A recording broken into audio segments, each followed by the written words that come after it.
All right, here we are. It's time for some quilt math.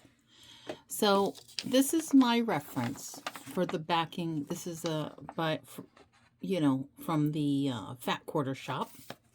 I am an affiliate. I'll leave the link below. So this is the quilt back referencing chart. Now I want my quilt. So this is example quilt size. This is the mattress size up here. Example quilt size at backing yardage. And then this is the piecing diagram. This is very helpful. If you don't have this, I suggest, saving it on your computer or print out one. I like a printout. I like to have it handy.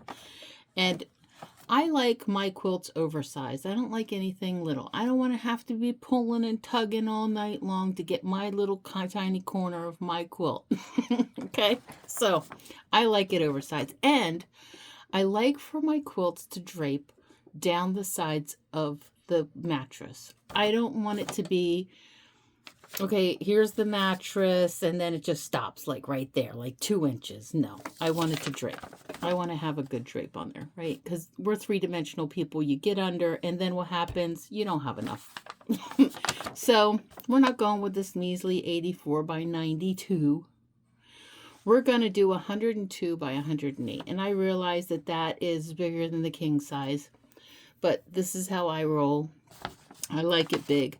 Another option is 90 by 108. But I like it. I just like it like that. Anyway, so this is what we're going to do. I've measured my star. It's 54 inches. Or it will be 54 inches square. I will measure again before I start on like the backing or anything. But I'm trying to get to this measurement, 102 by 108. So this is how we do it. I don't want it to be a square. I want it to be a rectangle. So I take each number and I subtract my center, which is 54. Then I come up with this number here, which is 48. Then I divide it by 2, and then that's the inches that I need to add to each side. Right? So 24 inches on both sides.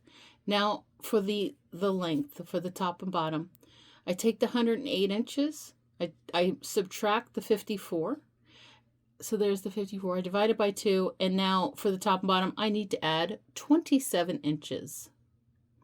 So this is how I do my quilt math. If you guys have a better way, a different way, whatever, please share it in the comments. I'm curious how you guys do yours, but this is how I do mine, and I just thought I would share this with you. Yeah, it could be tricky, and these numbers might change for this quilt that I'm working on. Once I finish my star, I'll go over it again, and I think you should have a general idea as well, and continue, like, it's good to have, okay, this is how big it's going to be. But as you sew and your quilt grows, there's seam allowances, imperfections, whatever. Could be bigger, could be smaller, we don't know. But if you're trying to make it, for me, I know I want it to be queen size. I know that I'm trying to get close to this measurement here. If it's a throw and you don't really care, then what difference does it make? You can eyeball the size, right? You want a rectangular quilt, and if you want it 40 by 50, what is that, crib size? Whatever. Sometimes close enough is good enough. Look at this. They have a crib size being 36 by 36, a little square. So, I like mine rectangular. I like them a little big, because as a parent, I know that blanket's going to be, quilt, whatever, it's going to be thrown on the floor so that the kid can lay on it. Child, baby, whatever. So, size is important. And, things like drape are important.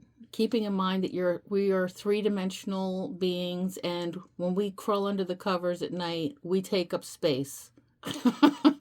It's, I'm just saying. So, and it doesn't matter how you sleep, right? So, I mean, it could. You could be okay under a tea towel. I don't know. But for me, I like to have some space, and I like to for the blanket to my quilts to drape down at least 8 to 10. I would say a minimum of a foot probably on each side. Um, and I like a fold back on the top. Yeah, I'm that kind of person. So here we are. Here's the quilt math. And I hope this helps you in some way in formulating, you know, if you're working from the center out like I am on this current quilt. And I hope this helps you to get your quilt dimensions the way you want them to be. And you don't have to follow this. You don't have to have a square quilt. Some of the quilts that for queens are like 90 by 90. I like them rectangular. And this has an 84 by 92, which is a nice rectangular size. But, you know, there's not much drape there when your mattress is 60 by 80. By the time you know, it's just not quite enough drape for me. So take into consideration what you like. How do you like your quilt to look, and do you like it snuggly? And is your partner a blanket hog? And you know, do you just get a little bitty corner like I do sometimes? And you know, so these things are important to take into consideration.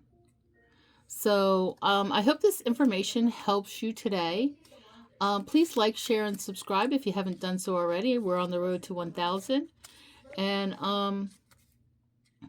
you know, I hope quilt math can be tricky sometimes. But as far as quilt math goes, this is probably the easiest quilt math you're going to get.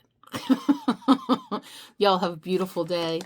And please hit that thumb up for me. Thank you. Bye-bye.